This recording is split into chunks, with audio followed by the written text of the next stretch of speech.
Good evening, everybody. My name is Dr. Anthony Verbarchek, and I am one of the members of our Adolescent Sleep and School Start Time Committee, and I am happy to welcome you to tonight's forum. We have a couple members in the audience, but we also, I'm sure, have a number of individuals watching our live stream, so I will be sure to direct you to some of the information that you can find directly on the website that will help follow tonight's forum. So thank you for attending our Penridge School District Sleep and School Start Time Community Forum. So just about over 2 years ago, one of the goals of the district was to engage in an adolescent sleep and school start time study. We've had a committee of 30 to 35 individuals who have met numerous times over the last couple of years, and to look at what the impact would be on changing school start times and its impact on academics, clubs, sports, student work schedules, transportation, and etc. The work of the committee and exploring school start times have brought us to this point that we are now looking to gather additional information from stakeholders across the district beyond our 30 to 35 committee members. And we are extremely appreciative for those who are of you in attendance by either in person or watching live stream to learn more about where our district is in the process and to answer your questions. So tonight's presentation will open with a brief overview of the different options, and we will then proceed into a question and answer period. I also just want to take a minute to thank those committee members who are volunteering here tonight. Ms.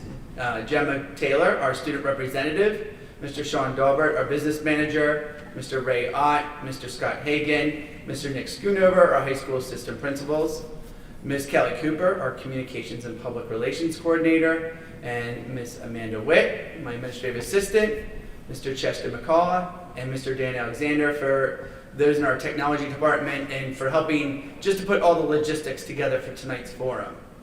So for those of you that are watching live stream, please be reminded that you can access the presentation that I will be presenting via our Penridge website at www.penridge.org/sleep.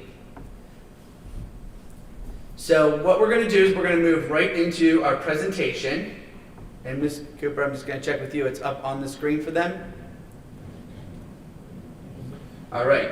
So as I said, we're going to take you through a presentation that's just going to give you an overview of where we are with the different options, along with some additional information that will be helpful to you as you hear the questions and the responses to those questions.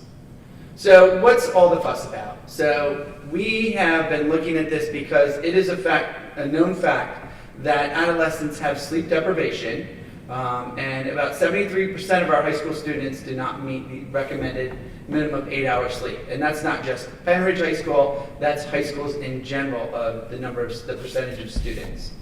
A delayed shift in the circadian rhythm, which is starting at puberty, makes it extremely difficult for students to fall asleep prior to 11 p.m. And one of the things that myself and Mr. Schoonover have been doing is meeting with some student groups to let them know about the sleep options and hearing from them and getting their feedback. And it's been very clear that many of the students do not go to bed until 10:30, 11 o'clock or later. With our few anomalies in there that end up going to bed at 8:30, 9 o'clock, but there was only one in each group of those individuals. That alarms are waking students during critical REM sleep. Many of them are using their phones, which in addition to alarms, it's the blue light that is disturbing their REM sleep. And that adolescents are chronically sleep deprived at a time when sleep is critical for developing their brain. So that's why, some of our reasons why we move forward in looking at the effects of school start time. So here are just some scientific evidence of adverse correlations to the insufficient sleep in teens based on health, safety, and performance. And under the health piece, you can see depressed moods, decreased emotional regulation, increased weight gain, increased substance abuse. Under safety, motor vehicle crashes, athletic injuries, increased fighting and bullying. And under performance, a decrease in concentration, difficult with memory, decline in academic performance, and so on. So there's a lot of research out there that shows us that there is scientific evidence that has an adverse effect in regards to the insufficient sleep that teens get.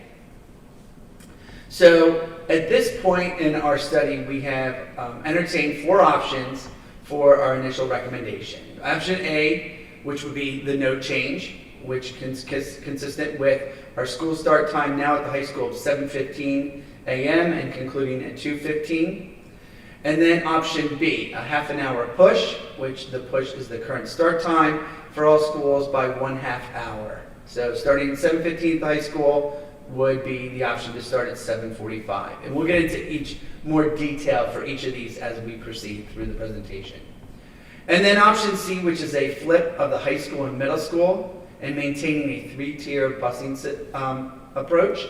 So literally the middle school starting school first, the high school then going, and then our elementary schools.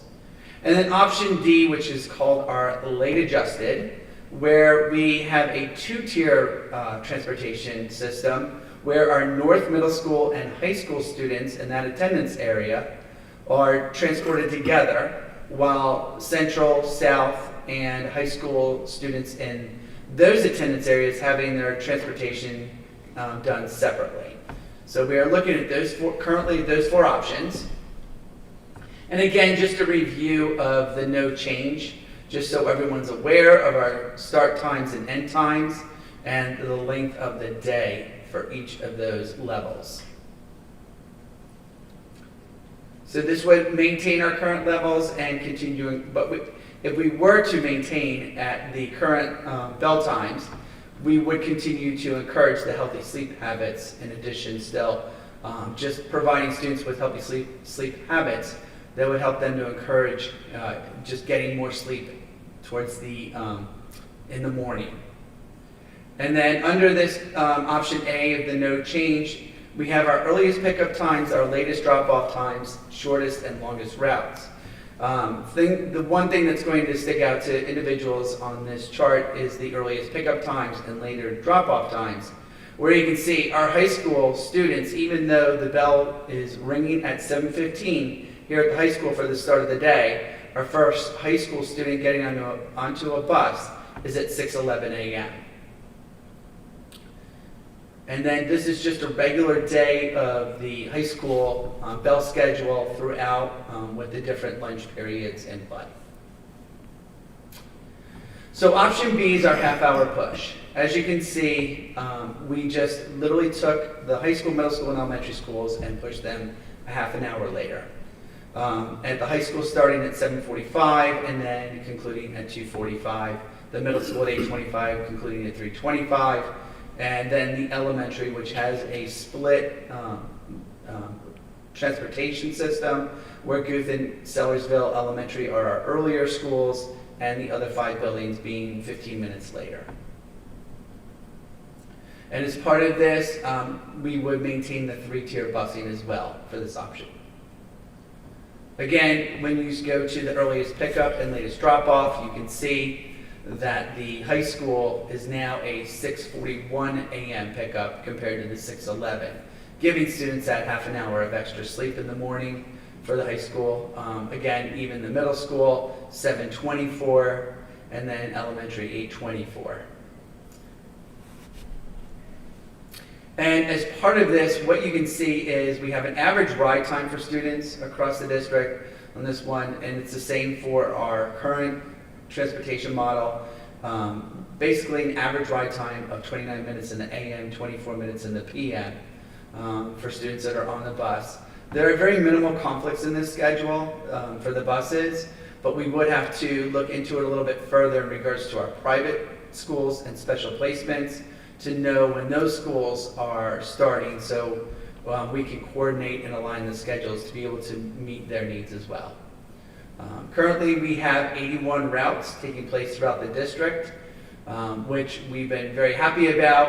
I know that Ms. Krause can speak to that more, and just that we started with, I believe, 92 routes at the start of the year, and just because of efficiencies, we have been able to reduce the number of routes that are currently taking place. But again, we would need to evaluate those non-pub assignments to better determine those needs. So this option would not require any additional vehicles or drivers. We have the number of vehicles in our fleet to accommodate this option.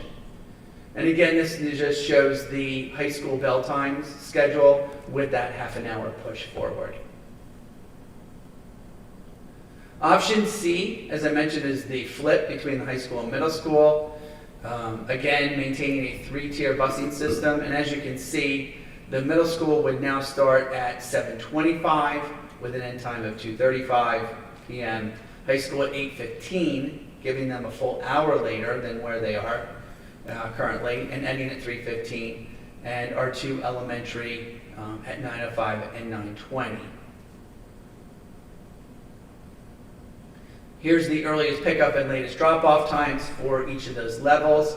Now you're looking at the high school getting the first student at 7:04 a.m., but as you can see, it flips somewhat to the middle school, now getting a student 6:23 a.m.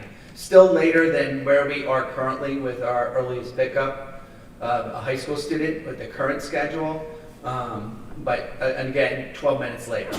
And then our elementary starting at 8:09 a.m. And then option C, here's the 8:15 bell schedule at the high school that would occur for each of the different lunch period options.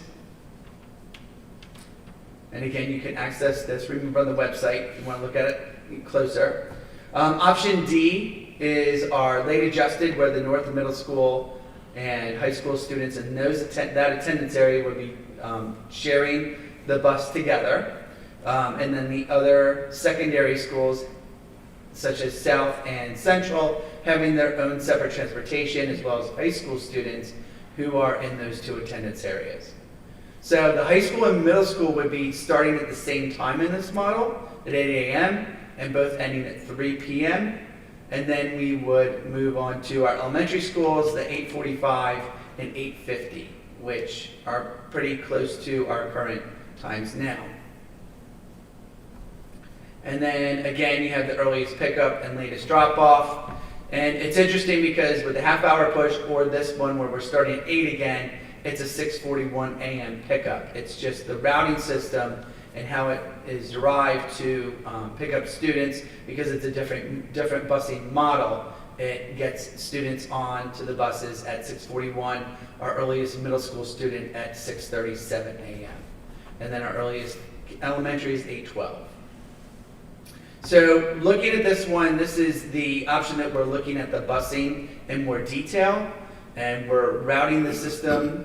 This option, as we're meeting tonight, we're looking at all the different routing options for this, and currently it looks as though there may be 2 additional vehicles that may be needed for this model. But again, we're running 81 routes right now. If we need to add more routes, we have the available vehicles. But again, it won't be until we get the routing completed to know exactly if we need to add any additional vehicles to the 94 vehicle fleet.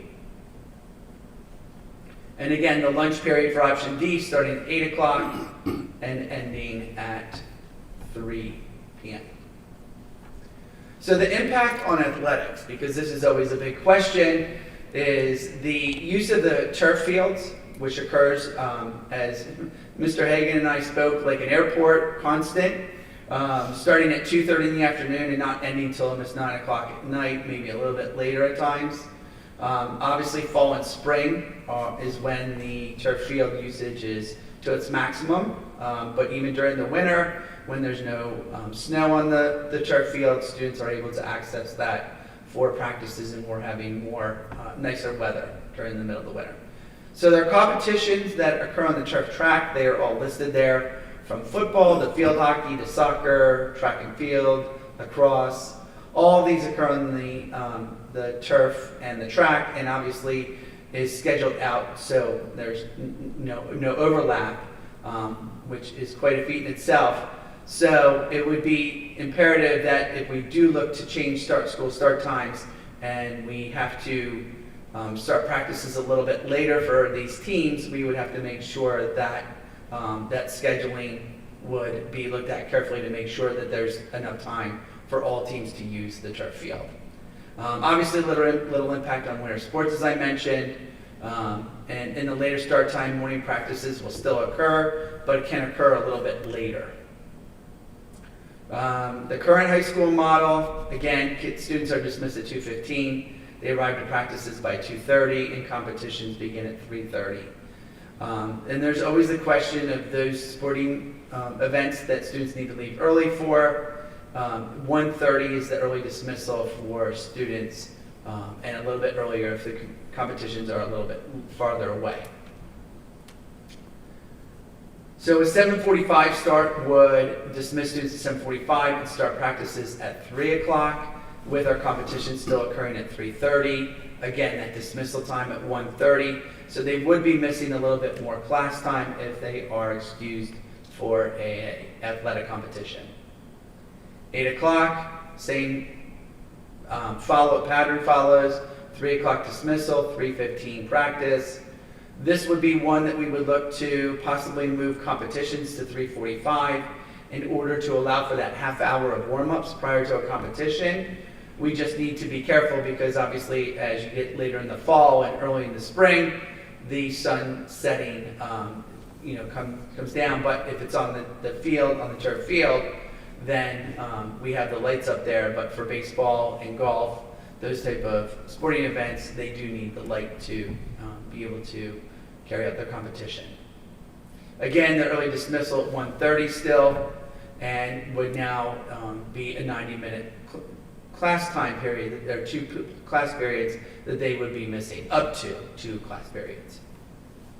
And then at 8:15, again, following the pattern, 3:15 dismissal, arrive at 3:30 for practice. Competitions will begin at 4 p.m. in order to allow for that half-hour warm-up. They may be dismissed possibly 15 minutes early from class to maintain the 3:45 start for those students who are involved in competitions outside.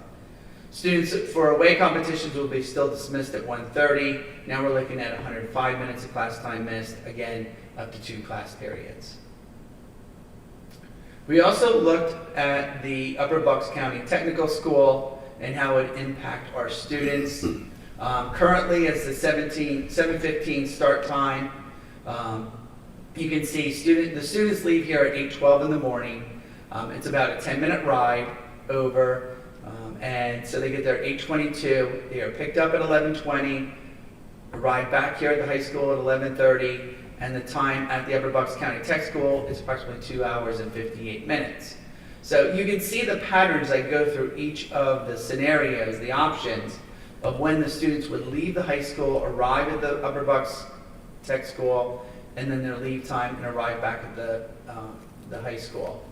So the 7:15 start, you see again, respectively, the AM and PM students only are a difference of 1 minute in their time.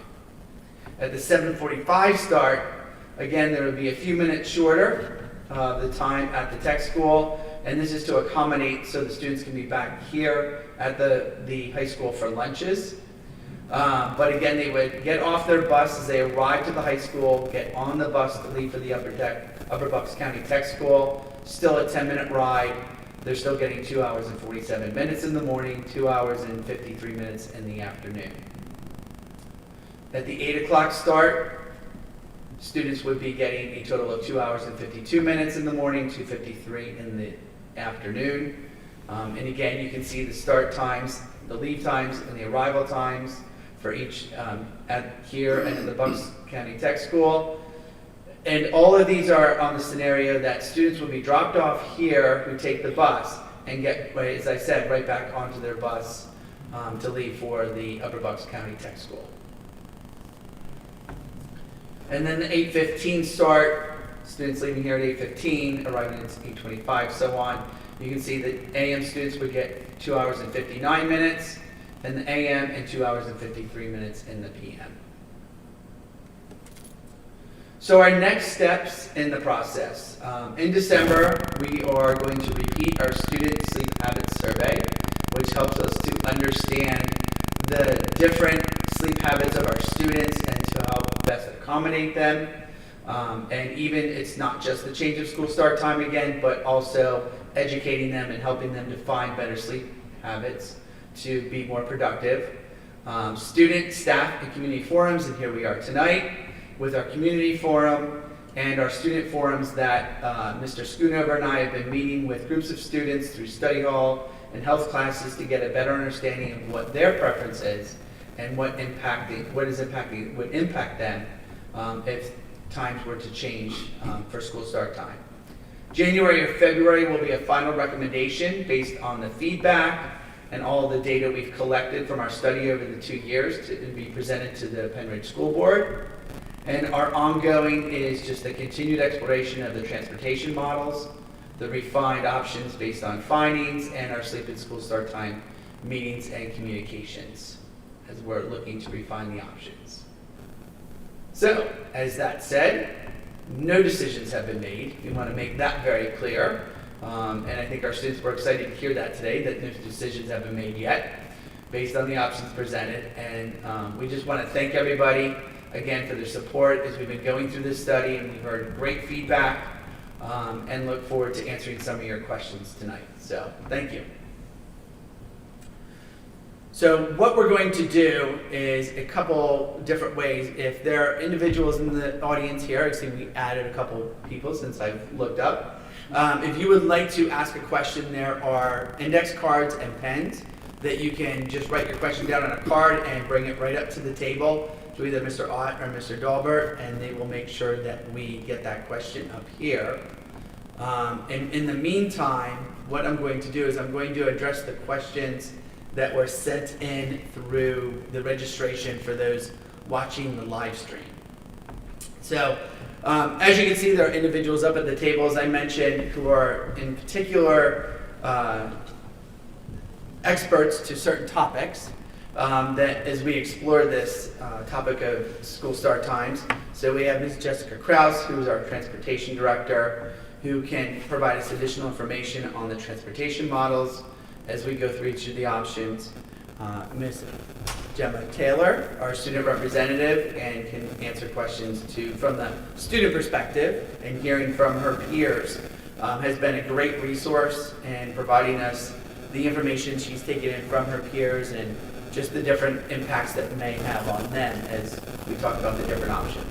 Mr. Scott Hagan, our athletic director and assistant principal, to address the athletic component and activities, and Mr. Nick Schoonover, who has been working with the students throughout the study and has been part of the committee to help understand just the different impacts on the high school in general. So, without further ado, I am going to read the first question here. Are there already proposed start times with each elementary, middle, and high schools? And as you saw, there are the different options. If so, how will it impact extracurricular activities, including both athletics and non-athletics? So I just want to let Mr. Hagan, if you have any further explanations you just want to give in regards to the athletics and how that would impact. I believe that many of the questions about athletics and extracurriculars were answered in the model, somewhat different models. And there is flexibility within the Suburban 1 League to start games at whatever time we would like for our home events. So 3:30 is the given time when we get the schedule. But if we need to adjust to 3:45, 4 o'clock, or we move a lot of games to a 5:30 JV and a 7 o'clock varsity on the turf field to accommodate families as much as possible. But it will impact a little bit of the practice schedule for our student athletes, especially when you have a team such as field hockey that primarily needs to play on the turf for you to practice, because it becomes a different game when it's on the grass. But we will work within whatever timelines we're given to accommodate as many of the teams as possible for practices, and obviously games would take precedence. Mr. Hagan, can you just explain a little bit about dismissal time and how, when they get to their practices, what that the transition time is for students and what that looks like? So at 2:15 each day, the herd of students head down to the locker rooms or to restroom areas to get changed for their practices. Our practices that are after school, immediately after school, begin at 2:30, so our coaches expect the student athletes to be up on their fields by 2:30. That means get in, get changed, get out, make sure you have everything with you, and move on to the practice. Practice might last 2 hours or 2.5 if it's on the turf. If there's a little bit more of a specific time frame that they would have, but if they're on a grass field for practice, they could have a little bit more of time.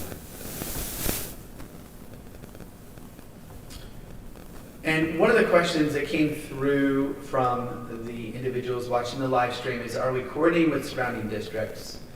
They were aware that other districts were considering a change prior to the pandemic coming upon us. But they expressed that they hope that they will take back up their studies at the other districts as well. I can assure you that right now it is Penridge and Pennsbury School District are the two districts at this time that I know are exploring later school start times for the high school students still.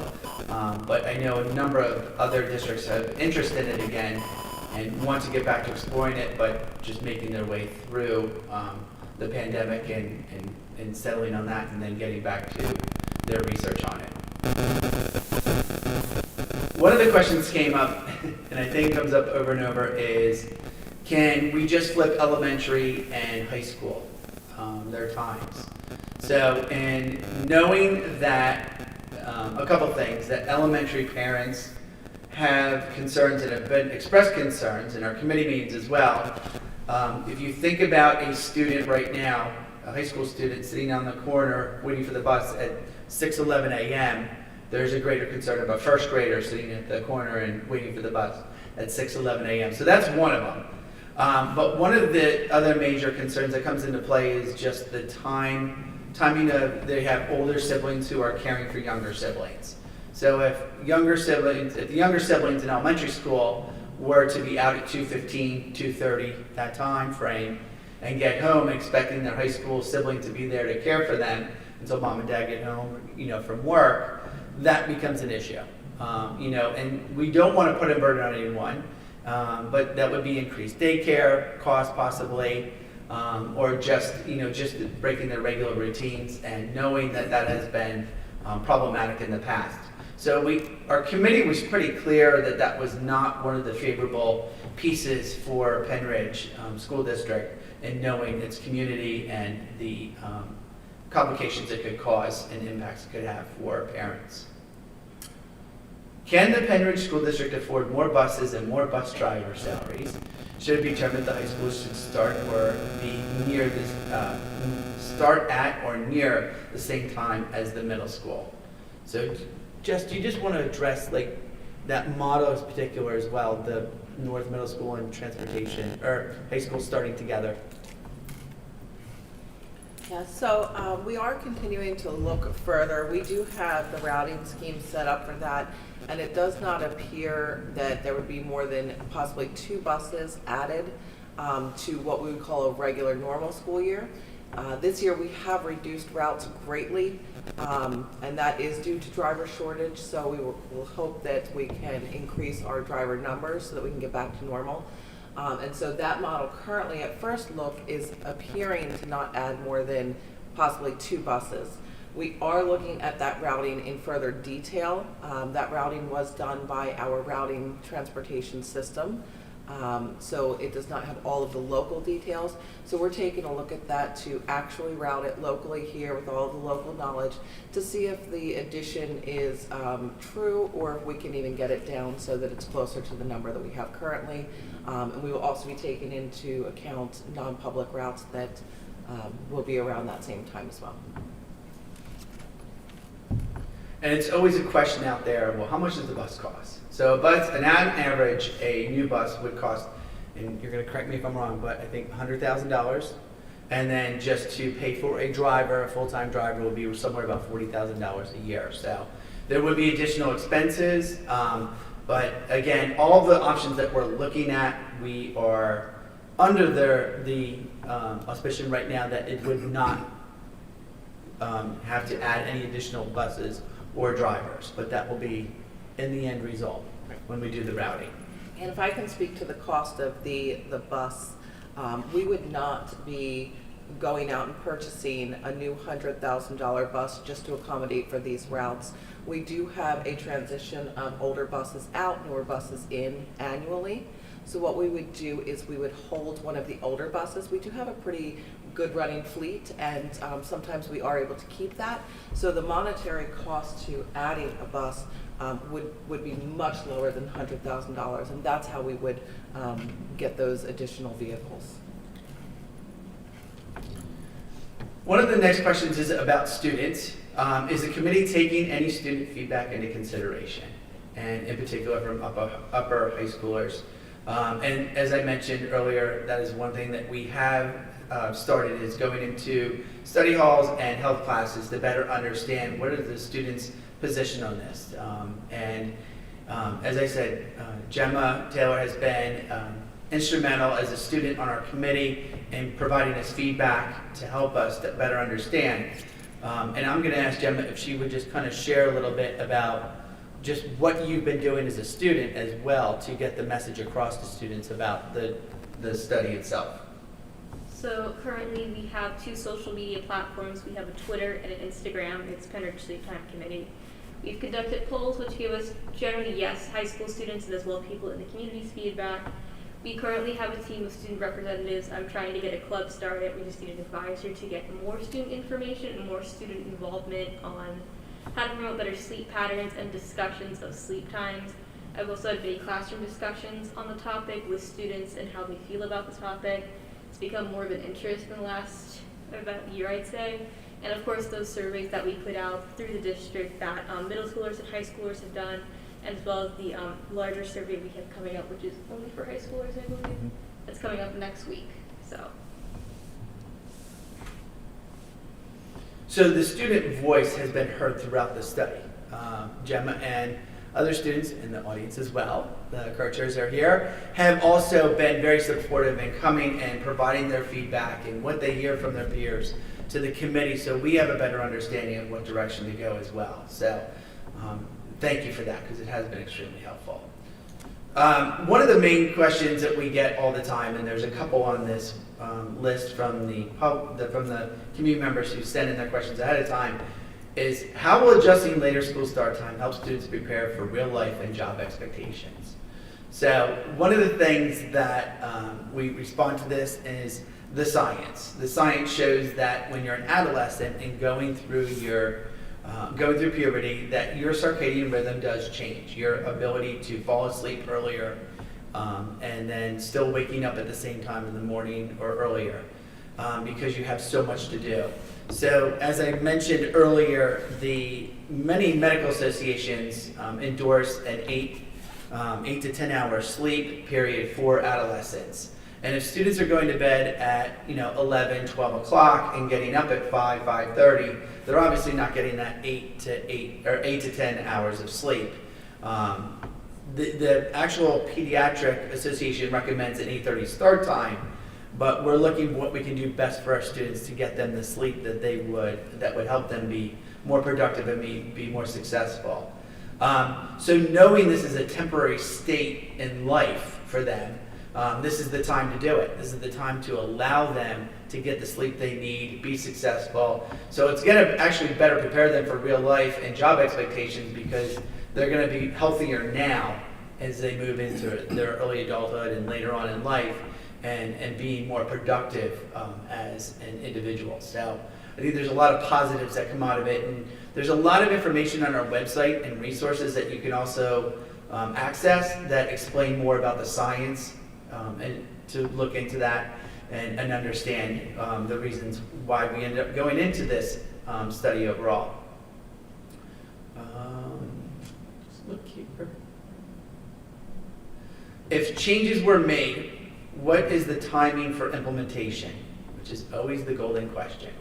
So as I mentioned, we are looking to make a recommendation to the school board sometime in the probably later part of the winter. And as part of that, when you look to other schools who have made a change, a minimum of 6 months is what they say to have in your pocket to be able to make the transition effective. There's a lot of I's to dot and a lot of T's to cross, and making sure that the transition occurs seamlessly. And I think a lot of the work the committee's doing already is helping to tie up those loose ends and to be able to move it forward. One of the biggest parts of knowing the timing for implementation is having the routes established for transportation and knowing it's going to work for that option that is most favorable. So once that all comes together and we provide that recommendation to the school board will then probably take a month at minimum to chew on it and just really digest and understand everything that's part of the a change to time, school start times, and then make a vote whether to make the change or to stay current at where we are at 7:15. So that is basically the implementation time is that 6-month period.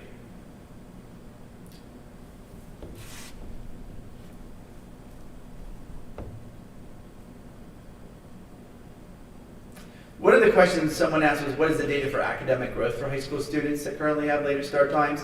And if you look at studies across the United States and worldwide actually, and you look at students who get that adequate sleep time, academic performance is one area that does prove that it is effective and it helps them to be more productive. Getting homework done, there is research to show that less athletic injuries occur.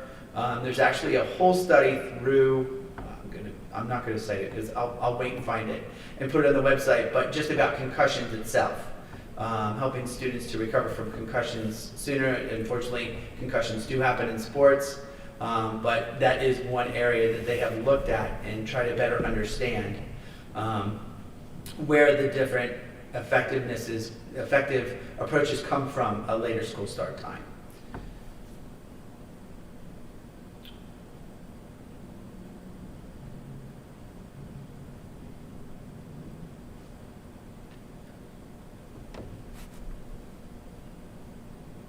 Sorry, a lot of repeated questions, so I want to make sure I hit the ones that we didn't discuss already.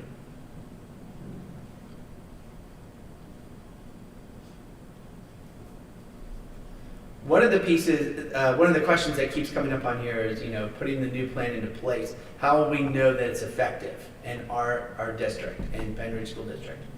And one of the important pieces to the committee work, once a recommendation is made and if the board approves it, and we work through that transition, will be to define metrics that will help us better understand and look at to know that it had a positive impact on the district as a whole. We will look at attendance, we will look at academic performance, referrals to our school counselors for social emotional health, our attendance in the health room at the high school, because all of those lack of sleep deprivation have a negative impact on those different areas. Mr. Schoonover and I had the opportunity to speak with students today who really talked about how tired they are when they come into school. So do you want to just share a little bit about what we heard from the students on that, Mr. Schoonover? Yes, certainly. And want to just reinforce the fact that it's been so helpful to have that student input. And we had, our core group that's been with us, some of which for 2 years now. And always good to get that direct feedback from our high school students. But yes, as we met with different groups yesterday and today, found that the large majority of students were expressing that their lack of sleep would make them feel tired and would make them feel wore out by the afternoon. I think especially those 9th and 10th graders that we talked to expressed the fact that their lack of sleep definitely had an impact on their performance during the day. And the other piece, if you would just speak to it as well, is just the jobs that students are working and the impact it would have on them. Yeah, we knew from our student group that, there were definitely 3 areas of concern for after school hours and that was broken down by, of course, what we talked about already, sports and activities, also work, and then also childcare needs, with caring for younger siblings. But yeah, that work factor, and students many times expressing that, they'd leave here, they maybe would go home for a time, and then either go to work or come back for a evening activity or for a sport, and would just talk about how tired they were. Some of which had even shared that they wouldn't have time to necessarily finish their homework till 9 or 9:30 at night, just because of the realities of their active lifestyles. And certainly that would drive some of them to be, 10, 11, 12 o'clock at night before they get to bed, easily. Do you want me to add something? Yeah, please. Okay, so I've talked to many students about this. This is definitely an increasing issue, especially last year with online school. Many students felt they could sleep in more because you only had to get up like 5 minutes before class started. But the biggest thing I hear from students is many students I know work like 4 to 10 or have school activities and sports, stay up doing homework to 10 or 11, or in many cases, including myself, you're tired at like 7 o'clock at night, so you choose to go to sleep. So I often get up like 4 a.m. Many students do this to get homework done beforehand. So you have many students very exhausted. Many students often don't complete homework because they genuinely don't have time and are exhausted. And then you have the case of students crashing like 10 hours or more on the weekends because you got 4 hours of sleep, which is the average I hear, 4 to 6 during the school week. And it's like an increasing problem that they're very concerned about. And first period kids, you can't get anything out of them. They're exhausted, they don't participate, it's hard for teachers, and then their academic levels are failing.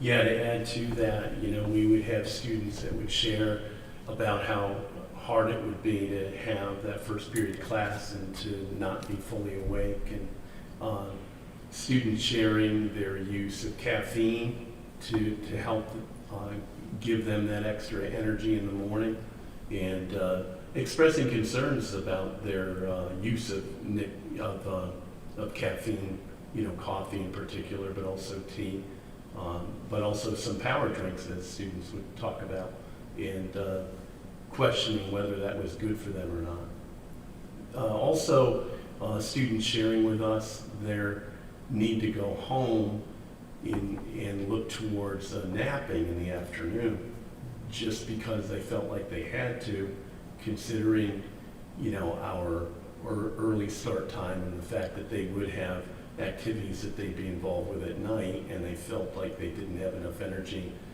to do things in the evening if they didn't take that nap in the afternoon. So one additional question that came in is there an option the committee is leaning towards? And I can honestly say we are, again, not making the decision in any way. We will make the recommendation, but with each of these options B, C, and D, and even A, staying the same, we will collect as much feedback from all stakeholders, students, teachers, parents, community members, and really put it all together and come together as a committee once we gather all that information and really come to make a recommendation to the school board. Because I'll be honest, and this is my second time going through the process, and in my previous district, we came with an initial recommendation, and we came back with a final recommendation that was completely different. Because there's a lot of moving parts to the process, and but it's one that once you get all that stakeholder feedback, it really helps you evolve to where you want to be and what's best for students as the overall goal. So at this point, there's no other questions that have come through. Did any members of the audience, our small audience, have any questions? And you can just share them out loud. You don't have to write them down. Got a lot of information out of this, right? I hope it was helpful. I really do. And as I said, if you go to our website, we have a poster that you can probably print out yourself that is on there, but it basically gives the different options along with some basic information regarding the science of it, what our next steps are, And then again, the email address for the website, the website URL address, and then an email address which we have is sleep-and-school-start-time@penridge.org, and you can email questions directly to us, and we will be sure to add it to our frequently asked questions on that webpage, so you can go back and see the responses to those. But if nobody else has any other questions, I think we're going to end there. And I just want to thank everybody for their participation tonight, live stream as well. But it's been very helpful to just get all the questions we received. So keep them coming. Don't stop just because we had the one forum and it's over, but continue those questions as you go through the month of December and January. So thank you. Oh. Do you think you'll have another meeting like this, like say in March, or an update, if you will? So we'll have an update when we present to the either the Curriculum or Activities Committee, one of the two committees, or more than likely the Activities, Dr. Bolton. The Activities Committee when we make the initial recommendation. And probably have another type of forum because we'll be focusing just on that one option that we're presenting at that point to get additional feedback for sure. Because as they say, once a recommendation is made, that's when a lot of ears perk up and go, wait a second, how is this all going to work for me as an individual? So we'll be sure to continue to respond to questions though, for sure. All right. Great.